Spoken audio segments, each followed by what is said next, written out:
Hello everyone. मैं आप लोगों को हिंदी पाठ्य पुस्तक परिवेश का पाठ 3 गान शपथ गान युद्ध पढ़ा रही थी, जिसका एक पार्ट मैंने लिया था और आज मैं उसका दूसरा पार्ट आप लोगों को समझाने जा रही हूँ। तो उसका अंतिम हिस्सा था कि जब गुरु ने बैजू बावरा को ज्ञान दिया, उसके बाद उन्होंने उससे प्रतिज्ञा करवाई कि उस गान युद्ध से उस ज्ञान से वो किसी का बिगाड़ेगा नहीं। ठीक है ना। इस पर एक शस्त्र भी उन्होंने दिया, एक अस्त्र भी दिया। तो लेकिन गुरुजी ने उससे प्रतिज्ञा पहले ही करवा ली थी कि इससे वो कभी भी प्रतिकार नहीं करेगा, अपने प्रतिहिंसा का बदला नहीं लेगा। इस पर बैजू बावरा बहुत ही विचलित हो उठे। आज उनके जिस चीज़ को पाने के लिए उन्होंने 12 वर्ष तक तपस्या की, आज उनके उसी चीज़ के अंतर्गत उनके हाथ बांध दिए गए और उन्हें यह कहा गया कि इससे वो किसी का हानि नहीं पहुंचाएंगे। तो इससे बैजू काफ़ी विचलित हुए, लेकिन फिर भी उन्होंने अपने आप को संभाला और गुरु जी के समक्ष जो उन्होंने अपना वचन दिया था उसे पूरा किया। ठीक है। और गुरुजी ने जो कुछ भी कहा उनके सामने उनके मुंह से एक भी शब्द नहीं निकला। तो अब गान युद्ध में वो बिल्कुल पारंगत हो चुके थे, निपुण हो चुके थे। एक दिन की बात है, उसी आगरा के बाजारों में एक नवयुवक गाता हुआ जा रहा था। वो नवयुवक बैजू बावरा थे। दुकानदारों और राहगीरों ने समझा कि मृत्यु इसके सिर पर मंडरा रही है। जैसा कि वहाँ पे ये कहा गया था कि यहाँ पे कोई भी इस शहर में, आगरा शहर में गाते हुए प्रवेश नहीं करेगा। तो बैजू को गाते हुए, उस नवयुवक को गाते हुए देखकर वहाँ के जितने भी दुकानदार थे, जितने भी लोग थे, वो सोचने लगे कि अब इसकी मृत्यु निकट आ गई है। उन्होंने सोचा कि तानसेन की शर्त की सूचना दे दे। यह बात सोचकर उन्होंने सोचा कि इस युवक को तानसेन की क्या शर्त है उसकी हम सूचना दे देते हैं। लेकिन सूचना देने के लिए जैसे ही उस युवक के पास जाते हैं, वो उसके आवाज़ में इतनी ओज थी, उसके आवाज़ में इतना आकर्षण था कि वो सभी वहाँ पर जाकर अपने आप को रोक लेते हैं, वो ठिठक जाते हैं। उस युवक की आवाज़ में इतनी दर्द थी, उस युवक की आवाज़ में इतना आकर्षण था, जिसे सुनकर सभी मंत्रमुग्ध हो गए और सब के सब एक एक करके उस साधु के पीछे पीछे चलने लगे। साधु बाजार में गाता हुआ जा रहा था और सभी लोग उसके पीछे पीछे जा रहे थे। फिर देखिए आगे है, सिपाहियों ने हथकड़ियाँ संभाल ली और पकड़ने के लिए साधु की ओर आए, परंतु पास आना था कि रंग पलट गया। सिपाहियों ने, जैसा कि सिपाहियों को आज्ञा था, उन्होंने हथकड़ियाँ ले ली कि साधु को बंधक बनाकर फिर से राजा के दरबार में, अकबर के दरबार में उन्हें पेश किया जाए तानसेन के समक्ष। लेकिन जैसे ही वो उसे पकड़ने जाते हैं, सब के सब अपने आप को वहाँ पे विफल पाते हैं, उसे पकड़ नहीं पाते हैं। साधु मस्त था, सुनने वाले मस्त थे। गाते गाते साधु भी धीरे धीरे चलता जा रहा था और श्रोताओं का समुदाय भी पीछे पीछे जा रहा था। साधु, जो नवयुवक साधु था, वो गाते गाते जा रहा था और श्रोताओं की जितनी मंडली थी, श्रोताओं का जितना समुदाय था, वो सभी उनके पीछे पीछे, साधु के पीछे पीछे जा रहे थे। अचानक से गाते गाते साधु तानसेन के दरवाजे पर पहुंचा, तानसेन के महल के आगे पहुंचा। जैसे ही वह तानसेन के महल के आगे पहुंचा, साधु का, जो नवयुवक साधु था, उसका गाना एकदम से बंद हो गया। अब जो समुदाय, श्रोता समुदाय जो उनके गाने में बिल्कुल मंत्रमुग्ध थे, मस्त थे, उनकी भी आंखें खुली। मतलब जब उन्होंने देखा तो वो सब के सब तानसेन के महल के पास अपने आप को पाए, जिसे देखकर सभी भयभीत हो गए। एक एक करके सभी वहाँ से जाने लगे, सभी वहाँ से चले गए और तानसेन वहीं पर खड़ा रहा, क्योंकि सबने सोचा कि अब इसकी मृत्यु निकट आ गई है, तानसेन तो अपने शर्त के अनुसार इसे छोड़ेगा नहीं। तो सभी चले गए, लेकिन वहाँ पर जो बैजू बावरा थे, नवयुवक के रूप में बैजू बावरा थे, वो वहीं पर खड़े रहे। नवयुवक दरवाजे पर खड़ा रहा। तानसेन बाहर निकला। अपार भीड़ देखकर वह विस्मित हुआ। तानसेन बाहर निकलता है और उसे सामने देखकर भीड़ भी थी, कुछ लोगों के जाने के बावजूद भी वहाँ पर अभी भी भीड़ थी। उसे देखकर वह आश्चर्यचकित हो गया, विस्मित हो गया। फिर बात समझकर बैजू से बोला, हाँ, तुम्हारे सिर पर आज शायद मृत्यु सवार हो रही है। उसने बात को समझा कि और देखा तो बैजू को तानसेन ने कहा कि लगता है आज तेरी मृत्यु निकट है, आज तेरी मृत्यु तेरे सिर पर सवार हो गई है। नवयुवक साधु मुस्कुराया, जी हाँ, मेरी आपके साथ गान विद्या पर चर्चा करने की अभिलाषा है। नवयुवक साधु ने सहमति दी। उसने कहा कि हाँ जी हाँ, मेरी यह इच्छा है कि मैं आपके साथ गान विद्या पर चर्चा करूं। गान विद्या क्या है, उस विषय पर मैं आपके साथ चर्चा करूं। तानसेन ने बेपरवाही से उत्तर दिया, हाँ, अपनी इच्छा पूरी करो। तानसेन ने उस युवक से कहा, ठीक है, जो तुम्हारी इच्छा है उसे तुम पूरी करो, तुम्हें यह आज्ञा है। तभी सिपाहियों को हथकड़ियों का ध्यान आया।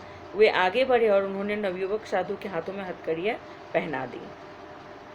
सिपाही जो उनके पीछे, नवयुवक साधु के पीछे आ रहे थे, उन दोनों की बातचीत जब देखे तब उन्हें ध्यान आया कि हमें तो इसे पकड़ना था, इसे हथकड़ी पहनानी थी।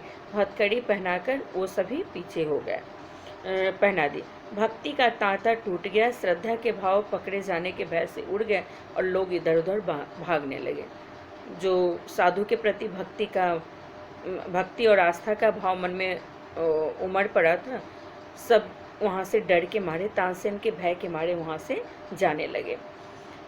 इधर सिपाही कोड़े बरसाने लगे और लोगों के तितर बितर हो जाने के बाद नवयुवक साधु को दरबार की ओर ले चले। सिपाही अपने कोड़े बरसाने लगे ताकि भीड़ वहाँ से हट जाए। भीड़ इधर उधर हो गई। फिर उस नवयुवक साधु को वो तानसेन के दरबार में लेकर चले गए। दरबार की ओर से शर्तें सुनाई गई कि कल प्रातः काल नगर के बाहर वन में तुम दोनों का गान युद्ध होगा। दरबार में जो दरबारी थे उन्होंने यह शर्तें सुनाई कि तानसेन और बैजू बावरा के बीच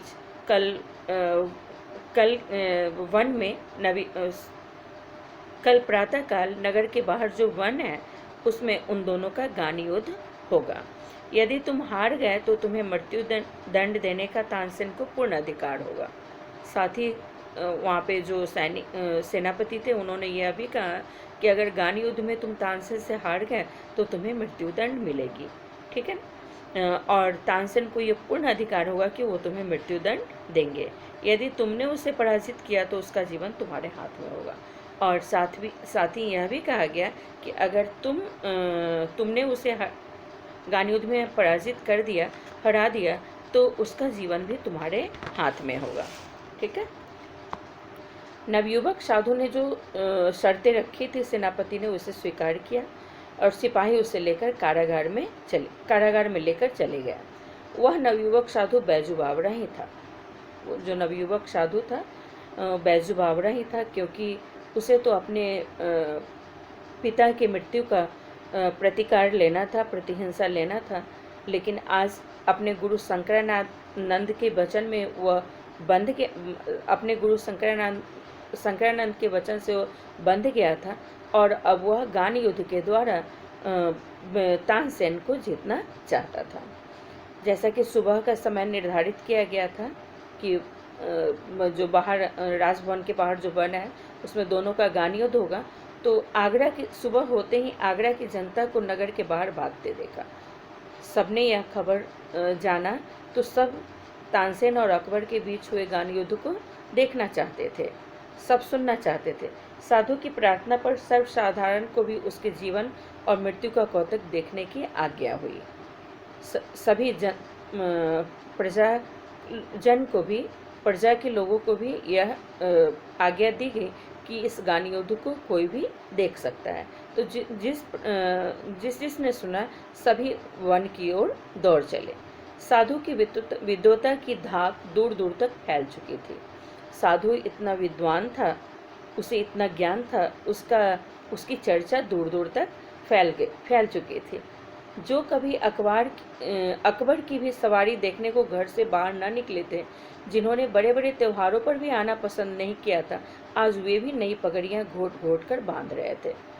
जो अपने राज्य के राजा की सवारी जब निकलती थी, उसे देखने की भी उनके मन में इच्छा नहीं हुई थी और उसे देखने के लिए भी कभी अपने घर से बाहर नहीं निकले थे, आज वो भी नई नई पगड़ियाँ बांध कर, अपने सिर पर नई नई पगड़ियाँ बांध कर उस गान युद्ध को देखने आ रहे थे।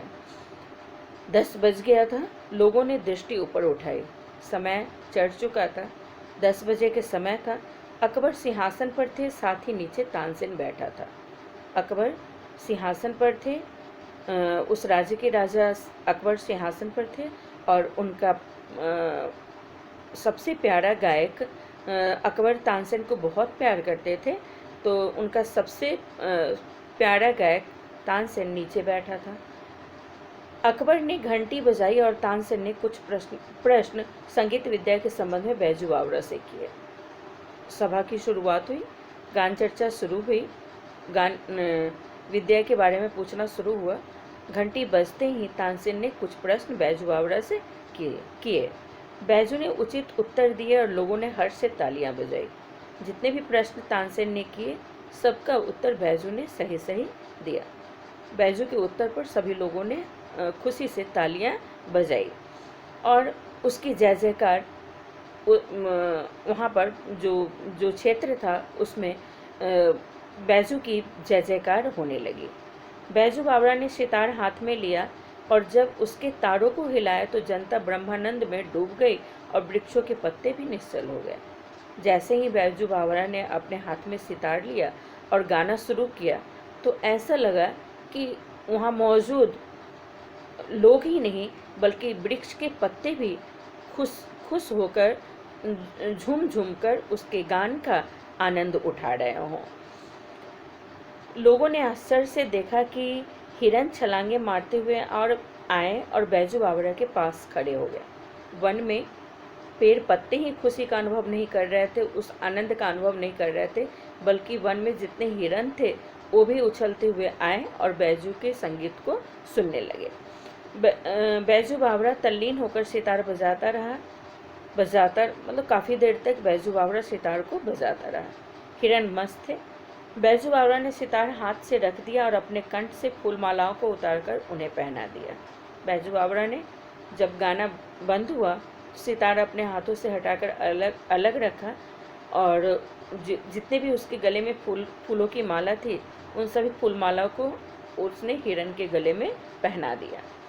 फूलों के स्पर्श से हिरणों को सुधि आई और वे चौकड़ी भरते हुए भागकर वृक्षों के पीछे छिप गए। फूलों की सुगंध से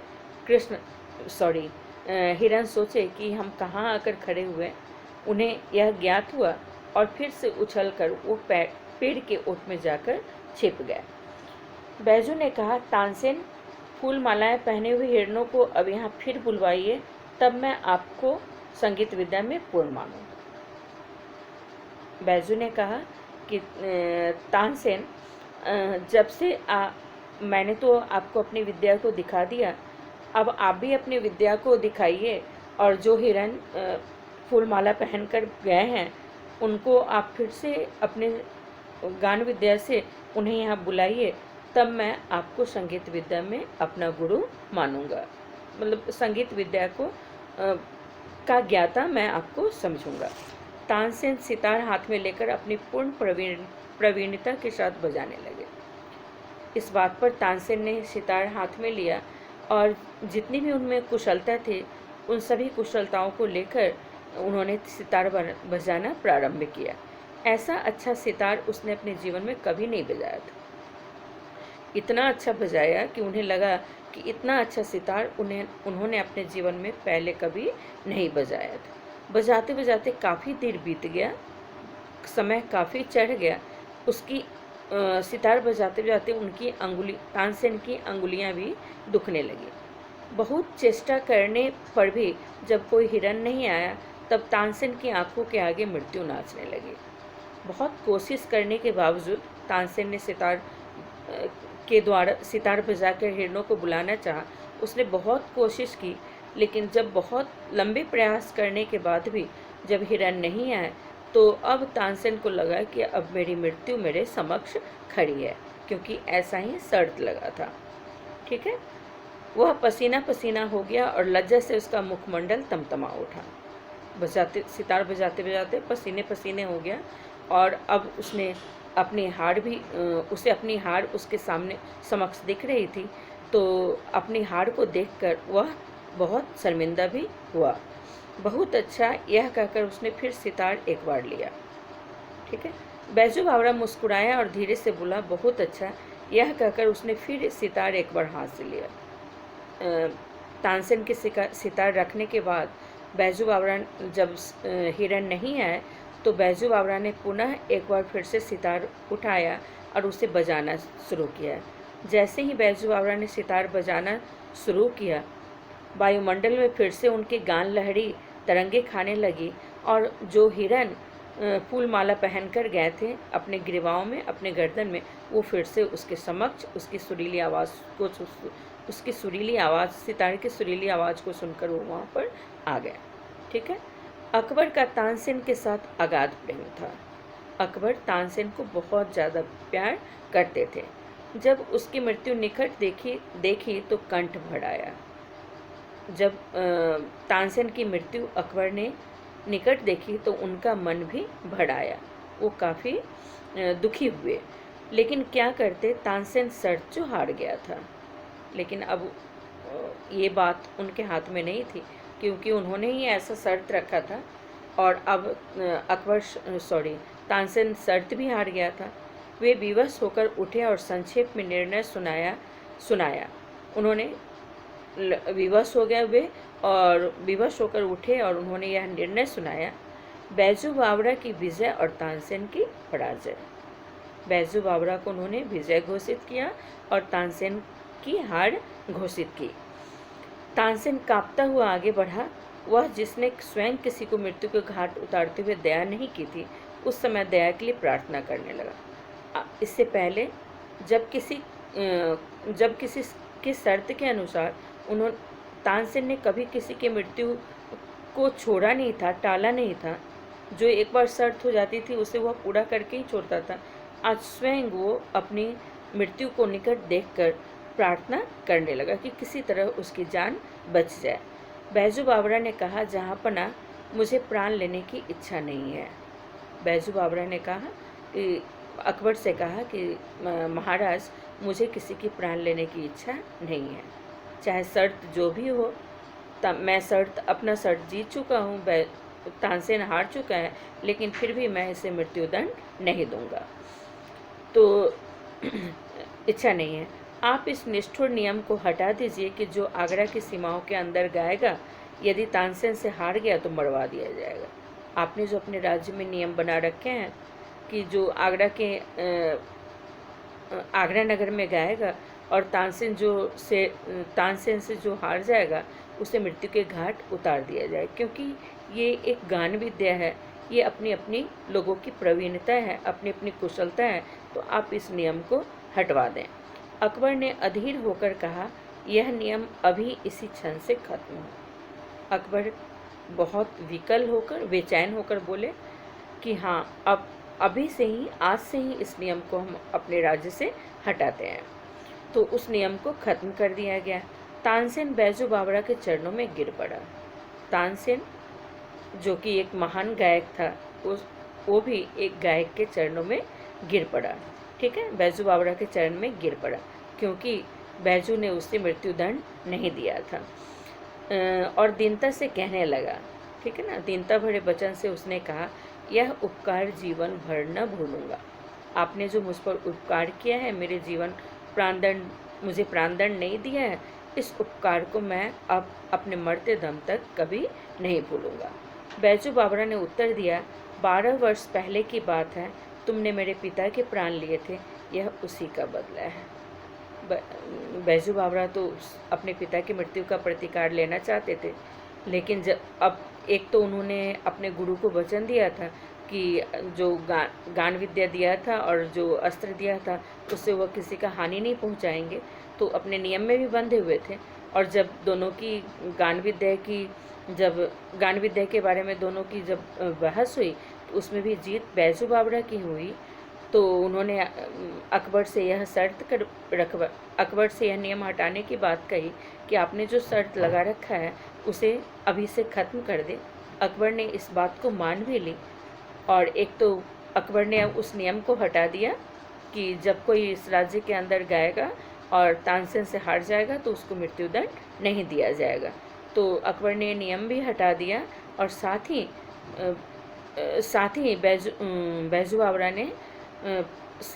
ही बैजू बावरा के जो प्राणदंड थे, तानसेन का जो प्राणदंड उसके समक्ष था उसको ही बैजू ने छोड़ दिया। तो इस बात से तानसेन काफ़ी खुश थे। तानसेन काफ़ी बैजू बावरा से प्रभावित हुए और उन्होंने कहा कि मैं आपका यह उपकार जीवन भर नहीं भूलूंगा। लेकिन अंत में बैजू बावरा ने उन्हें यह याद दिलवाई थी कि इसी गान विद्या के अंतर्गत जब मेरे पिता आगरा शहर में गाते हुए प्रवेश किए थे तो आपने उन्हें मृत्युदंड दिया था, तो मैं उसका बदला लेने आया था और अब वो बदला मेरा पूरा हो गया है। आपने अपनी हार स्वीकार कर ली, यही आपका मेरे पिता के मृत्युदंड का यही बदला है। ठीक है, थैंक यू क्लास। प्रश्न उत्तर मैं आपको व्हाट्सएप के द्वारा जो भाषा ज्ञान है, व्याकरण है, ये सारा मैंने भेज दिया है। प्रश्न उत्तर मैं आपको भेजूँगी। ठीक है, थैंक यू क्लास।